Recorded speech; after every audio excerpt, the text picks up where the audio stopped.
Muito bom dia, sejam todos bem-vindos ao Centro Espírita Nosso Lar, Casas André Luiz. Esta casa que, desde cedo, já vem sendo preparada pela equipe espiritual para receber a todos nós, com muito carinho e muito acolhimento. Numa data especial, hoje, domingo de Páscoa, uma data de muita reflexão. Vamos trazer então essa reflexão do Mestre Jesus para os nossos corações. Ele que, no dia de hoje, é lembrado por todos os seus ensinamentos e por todo o legado que ele deixou para nós e ainda deixa através de suas mensagens. Para que a gente possa sintonizar com a equipe espiritual, para que a gente possa sintonizar com o nosso querido Mestre, vamos iniciar com uma oração. Aqueles que se sentirem mais à vontade podem fechar os seus olhos a título de concentração. Vamos trazer a figura do nosso querido e amado Mestre Jesus para dentro de nossos corações, elevar os nossos pensamentos e sintonizar com essa equipe espiritual, pedindo muita paz, muita luz, pedindo para que a gente possa evoluir através das palavras que o Mestre nos deixou. Muitos ensinamentos importantes, muita coisa boa, muita riqueza de informações que o nosso querido Mestre Jesus deixou para a gente. Que a paz de Jesus esteja com todos e que Deus nos abençoe sempre. Que assim seja, graças a Deus. O tema da palestra de hoje: Origem das Tentações. Retirado do livro Caminho, Verdade e Vida, do capítulo 129, por Chico Xavier e Emmanuel. E a Miriam, que fará por nós a exposição da palestra. Sejam muito felizes, Miriam. Bom dia, amigos, amigas. Alegria de estar aqui com vocês. Hoje, um dia especial, como disse o Renato, onde a gente celebra que Ele está entre nós. Eu acho que a grande celebração de hoje é que Ele esteve, está e permanece entre nós.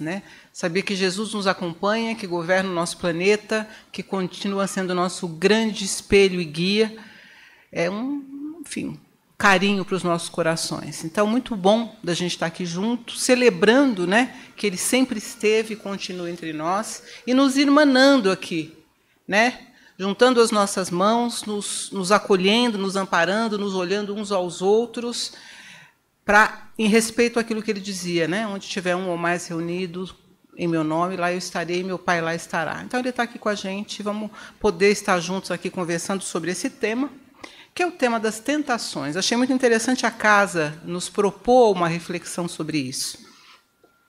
E eu quero trazer para vocês o significado de tentação. Tirei do Aurélio lá. Vamos ler aqui o que é tentação, porque hoje é a origem das tentações que é a nossa discussão, certo? Então, o que é tentação, diz o Aurélio, nosso dicionário? Diz assim, olha, é a instigação que induz ao desejo de algo. Pode ser de uma pessoa, uma coisa, uma circunstância ou algum outro tipo de estímulo. Está ligada à sedução e à provocação. É um impulso para se praticar alguma coisa proibida ou então que não é recomendada. É um desejo incontrolado e, às vezes, violento. Essas são as várias definições que a gente encontra no Aurélio.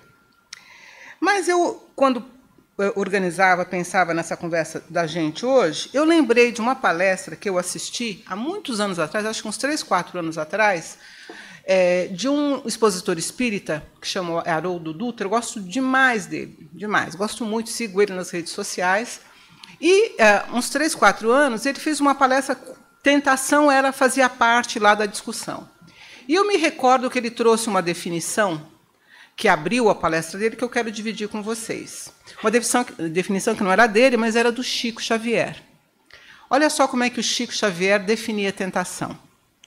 Diz que o Chico dizia o seguinte, que tentação é você estar correndo de um cachorro muito bravo e muito grande, com um desejo enorme de ser alcançado por ele. Não é contraditório? Vou repetir. Tentação é você estar correndo de um cachorro bravo e enorme, querendo muito que ele te alcance. que eu achei interessante nessa definição do Chico?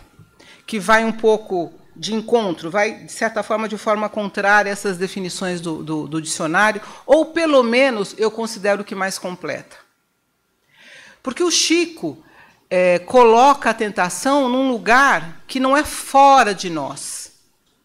Porque nós, a grande parte da gente aqui, que está aqui, especialmente no Brasil, nós somos um país de origem católica, né? na sua origem, lá, acho que até hoje acho que o número de católicos é maior no Brasil, e há muito no nosso imaginário, quando a gente pensa em tentação, que existe de um lado um anjinho, não é isso? E do outro lado um diabinho. E a gente figura lá no meio, quase que seres, né, sem responsabilidade, ficam lá ouvindo uma hora o diabinho, uma hora o anjinho, uma hora o diabinho, uma hora o anjinho, externos a nós. O que o Chico colocou aqui nessa definição? De que existe um desejo que é interno. Percebe? A pessoa, ao mesmo tempo que ela quer fugir do cão bravo, ela também quer ser alcançado por ele, quer entrar em contato com aquilo que, de uma certa forma, o estimula. Então, o desejo, né, ou a tentação, ela não é externa ao homem, ela é interna ao homem. Está dentro de nós. Aliás, só é tentação se houver alguma conexão com algo que há dentro do Senhor, de mim, de todos nós. Se não houver conexão com elementos internos nossos, passa pela gente sem que a gente veja. Se o Senhor me oferecer aqui agora uma cesta com cigarros dos mais variados, desde com canabiol lá, ou qualquer um chique ou eletrônico, eu vou olhar, sabe o que vai acontecer? Nada. Sabe por quê? Porque cigarro nunca foi do meu interesse. Nem ligo, não gosto do cheiro, nem na infância, nem na adolescência, não faz parte, não está dentro de mim isso. Agora, eu posso citar várias outras coisas para os senhores, que se vocês me oferecessem, eu ficaria bem estimulada. Então, mas por que isso é muito legal, e o Chico, eu acho que ele é tão feliz nessa observação dele? Porque, além dessa coisa do anjo e o diabo não estar fora de nós, a tentação está dentro de nós, ele fala assim, que a gente tem, dentro do nosso psiquismo, né, todos nós, seres humanos, temos isso. Ao mesmo tempo, eu quero repetir uma experiência, que eu sei que não é positiva, mas eu também tenho dentro de mim aquilo que diz, espera aí, cara, você tem que combater isso. Você não pode seguir com isso não te faz bem. Essa contradição está dentro do psiquismo humano. Faz parte da natureza humana, desses seres que somos nós, neste planeta, nas condições que ele tem. E no grau de perfeição ou imperfeição que nós temos adquirido aqui, nessa existência. Então, esse é um primeiro ponto que eu queria separar para vocês.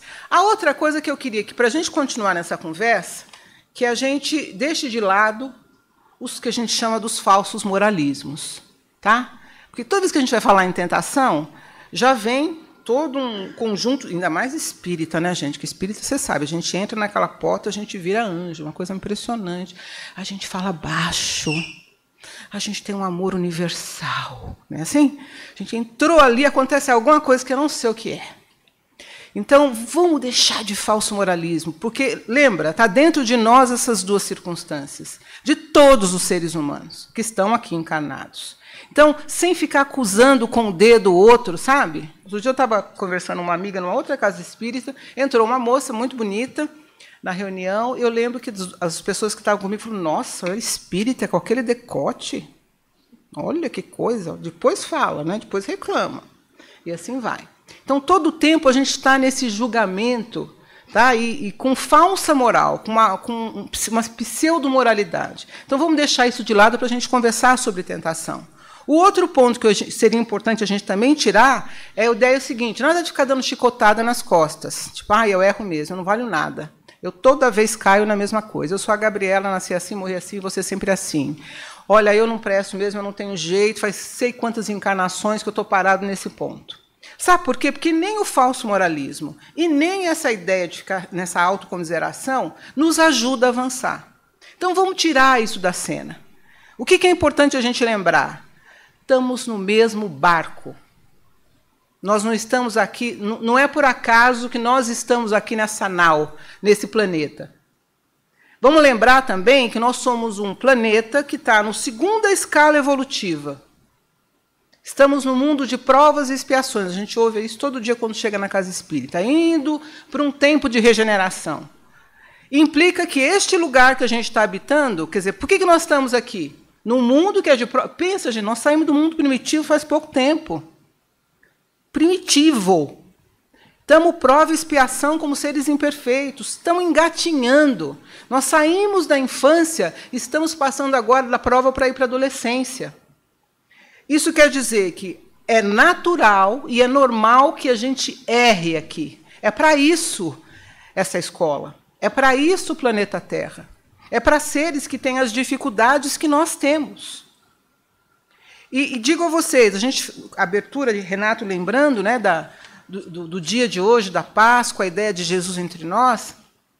Quando eu falo da questão da gente não ficar se autoflagelando, nem de ficar apontando o dedo, eu gostaria que vocês imaginassem, se vocês pensam, vocês conseguem pensar que Jesus, por exemplo, olharia para nós, sabendo de quem nós somos, vamos combinar, né? Se há de quem a gente não consegue se esconder, do plano espiritual.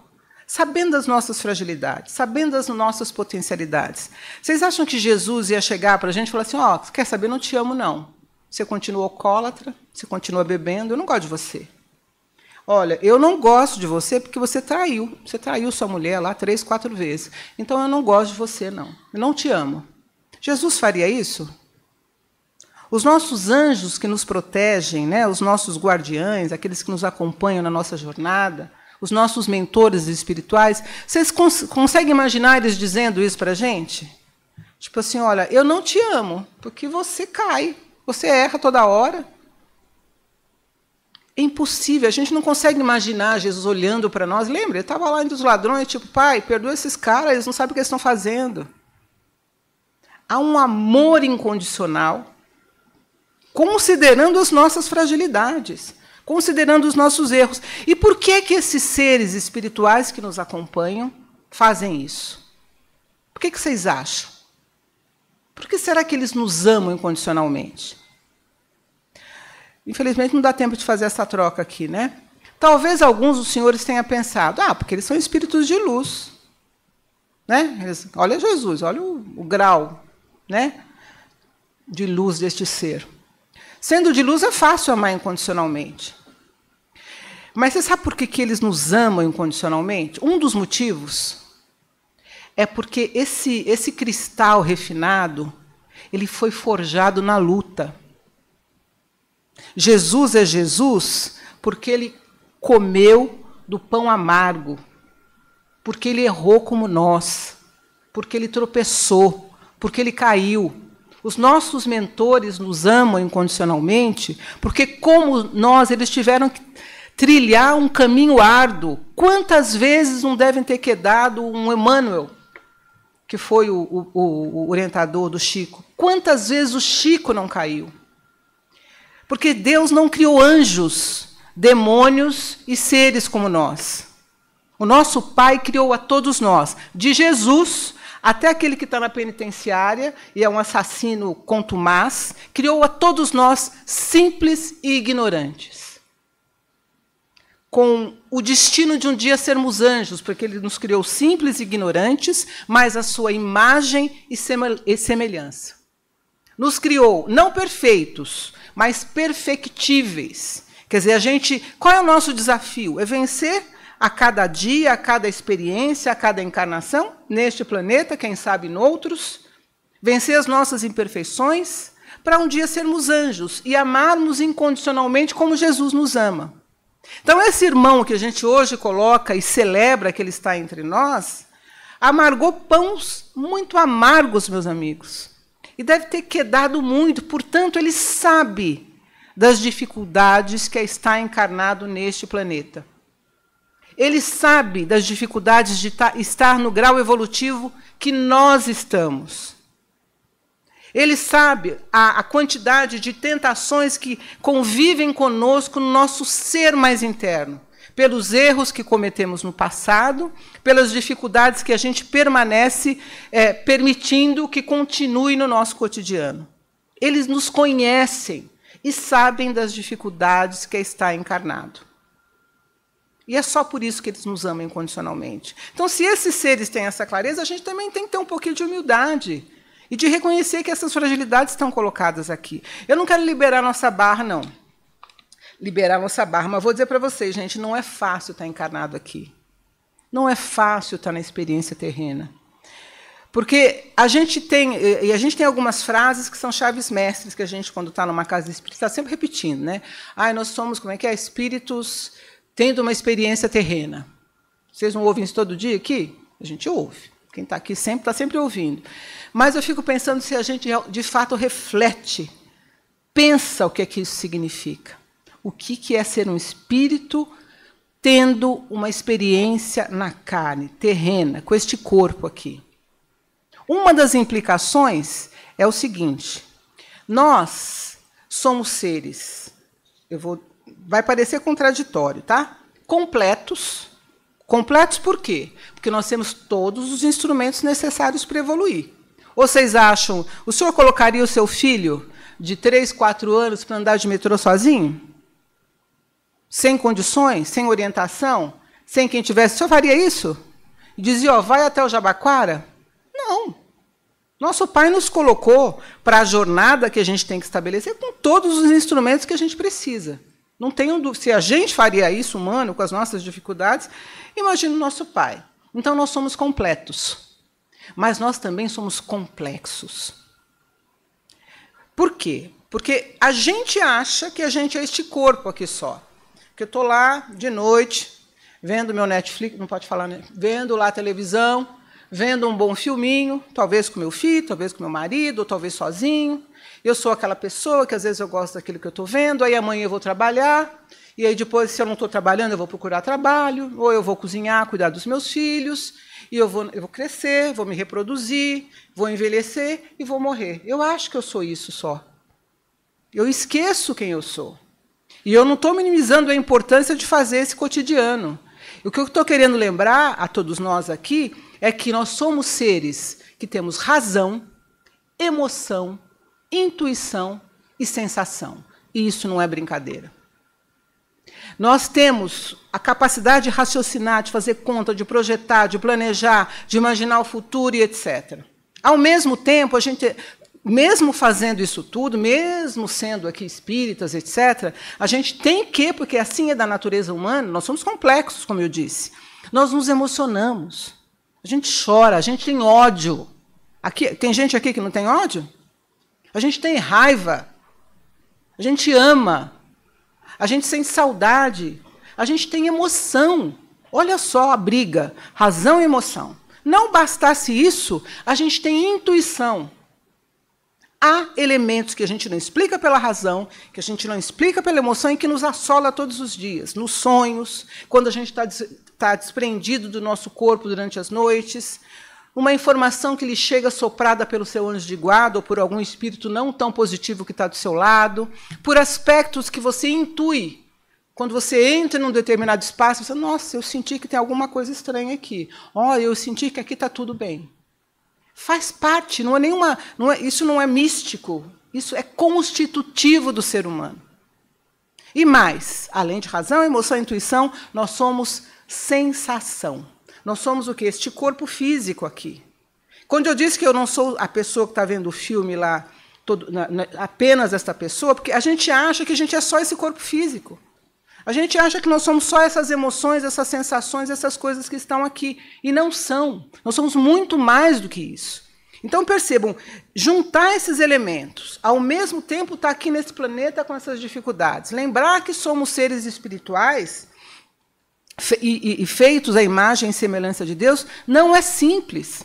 É de alta complexidade.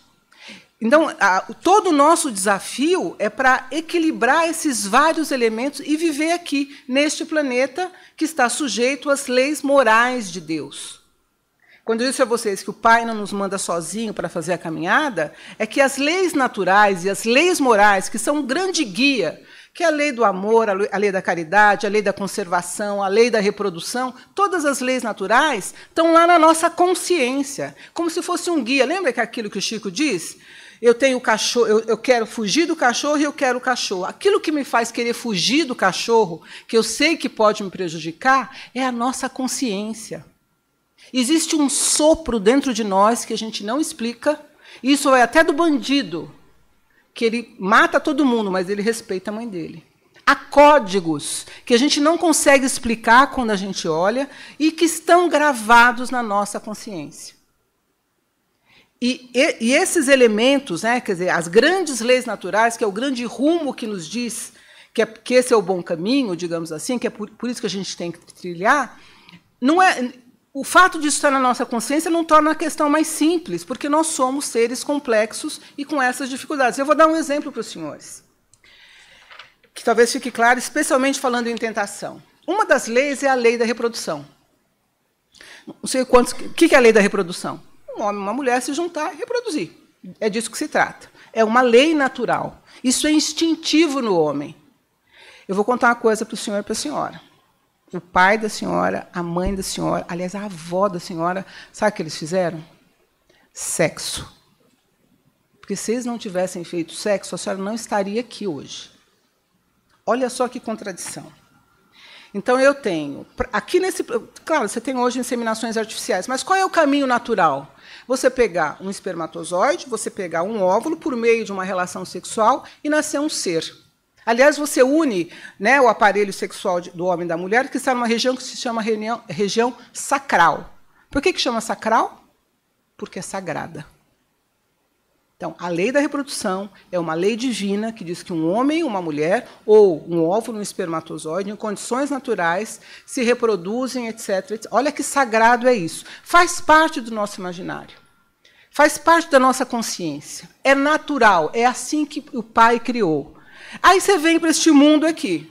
Essa é uma lei. Sentir desejo, você ter vontade de estar com uma pessoa, é absolutamente natural. E aí você é adolescente, e aí você é jovem, e aí você está numa sociedade que estimula várias questões apenas corpóreas, estimula os seus hormônios. Esquece que você é razão, emoção, intuição e sensação. Não diz a completude, a complexidade e as responsabilidades que você tem. É só um estímulo continuado para a sexualidade. E aqui não tem moralismo. O que a gente está dizendo é o seguinte, sexo é sagrado. Só que, quando eu não olho a completude de quem nós somos, eu posso instigar, por exemplo, jovens e adolescentes a ter filho com 15 anos, sem saber exatamente o que está fazendo. E aí pode ser que também que eu vá apontar, mas ela é promíscua, ela estava no baile funk. É por isso que isso aconteceu. Aí já vem o nosso julgamento. E eu vou dizer para vocês de uma experiência que eu tive com adolescentes, justamente adolescentes com filhos, meninas com 15, 16 anos com filhos, algumas com 2, 3 filhos já. Tá? E aí tinha todo um trabalho dos psicólogos com essas crianças, porque eram crianças, na verdade, e os pais geralmente tinham a mesma idade. Era um trabalho com os meninos e com as meninas. E conversando com as meninas, eu estava só assistindo, eu percebi o seguinte, que, na verdade, essas meninas, elas tinham tido vontade de fazer sexo, claro, o hormônio saltando pela cabeça, estimuladas, etc. Mas, conversando com elas, sabe o que elas queriam, na verdade? Afeto. Elas trocaram sexo por afeto. Elas queriam ser amadas, ou porque não tinham em casa, ou porque sentiam necessidade de completude. E os meninos, eles queriam sexo? Queriam. Mas sabe por que acontecia aquilo? Porque eles se sentiam muito frágeis. Então, ser o homem, ser potente, implicava em ser forte, em ser grande, em sair da adolescência e ir para a fase adulta, porque eles não sabiam o que fazer da vida. E isso aqui, a eles, parecia que isso os tornava maiores.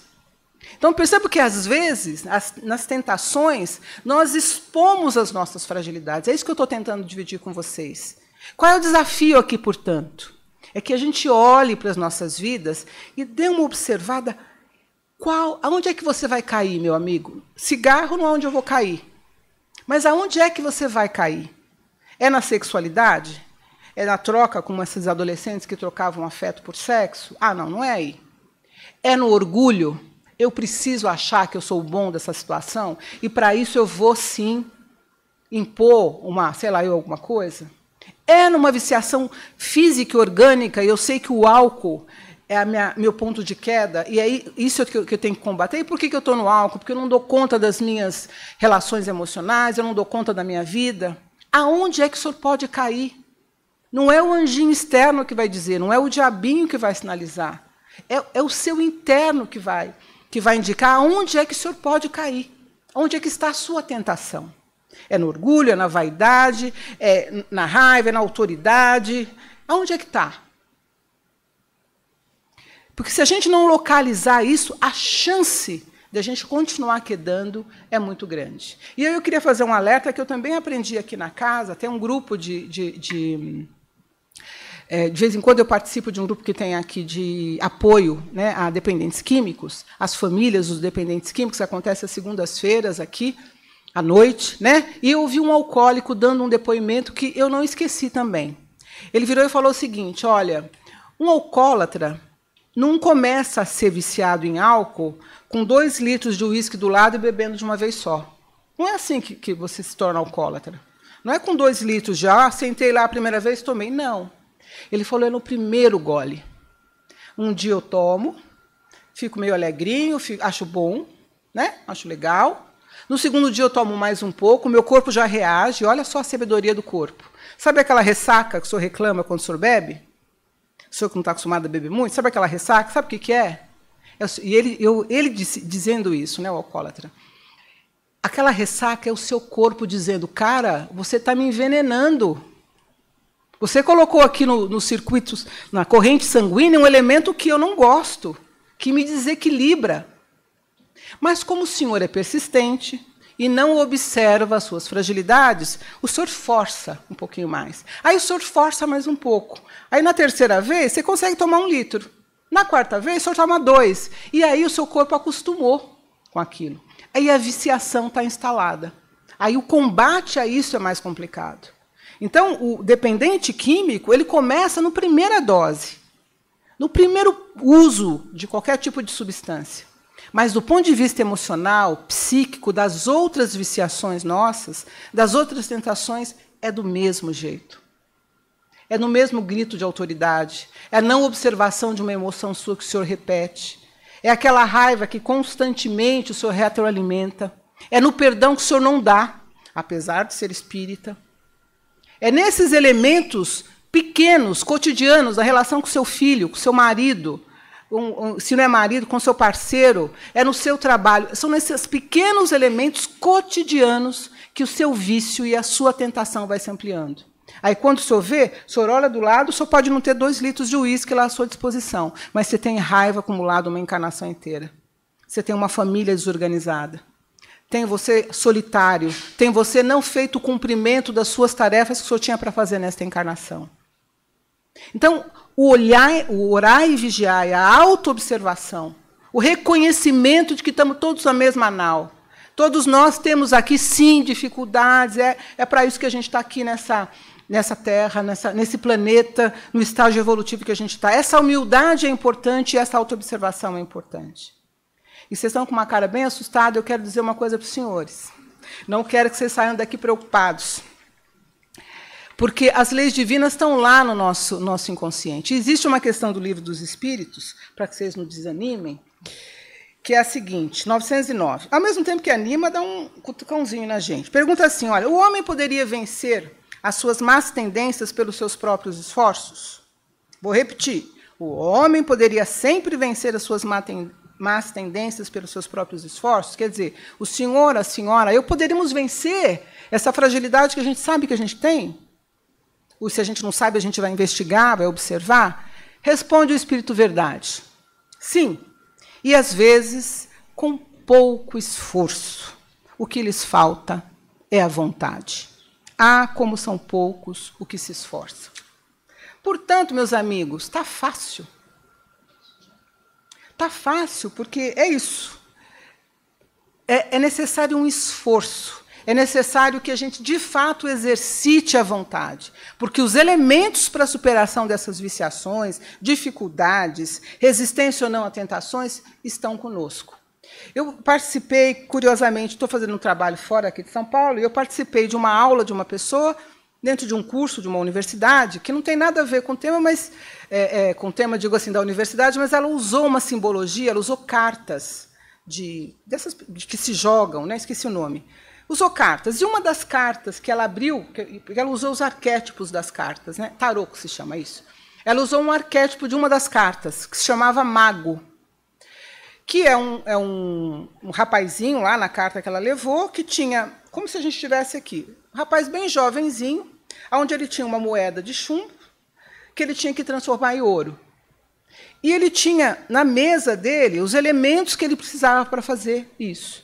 E pela exposição que ela fez, esse rapazinho tinha que passar por todas as cartas, né, do jogo lá, para que ele pudesse transformar o chumbo em ouro.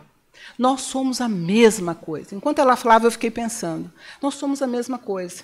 A gente chega aqui simples e ignorantes, apoiados pelos nossos mentores, pelos nossos orientadores, quando a gente ainda não tem condições de decidir, e temos à nossa disposição um cardápio de circunstâncias para a gente crescer e transformar chumbo em ouro. Agora, essas circunstâncias que estão nos chegando, nem sempre são louros. Às vezes é aquele cidadão que chega na sua vida e cria uma dificuldade. Às vezes é uma tentação que o senhor traz de outras encarnações, como alguém que lhe oferece uma bebida, e o senhor sabe, inconsciente, pela sua intuição, o senhor sabe que ali é uma fragilidade sua, porque o senhor traz isso de outros tempos. Então, as circunstâncias para que o senhor consiga transmutar o chumbo em ouro, o senhor tem. Basta que a gente tenha vontade de se colocar à disposição nessa jornada. Nós temos todos os elementos, meus amigos. Nada está fora de nós para essa jornada. O senhor não precisa de padre, o senhor não precisa de expositor espírita, aliás, o senhor não precisa nem de religião. O senhor precisa ter fé em você, ter a compreensão da sua grandeza e da sua amplitude e começar a ir ao trabalho do crescimento. Está tudo nas nossas mãos. O Pai nos entregou todos os instrumentos. Basta que a gente faça o exercício da vontade, como diz aqui no Livro dos Espíritos, cresça e chegue à angelitude que o nosso irmão Jesus, que está aqui entre nós, chegou, depois de muita labuta. Era isso. Obrigada. Que a bênção de Deus e a bênção de Jesus estejam com todos e que possamos estar aqui novamente na próxima semana. Um ótimo domingo e uma ótima semana a todos. Só pedimos que aguardem a orientação dos nossos colaboradores para uma saída organizada. Muito obrigado.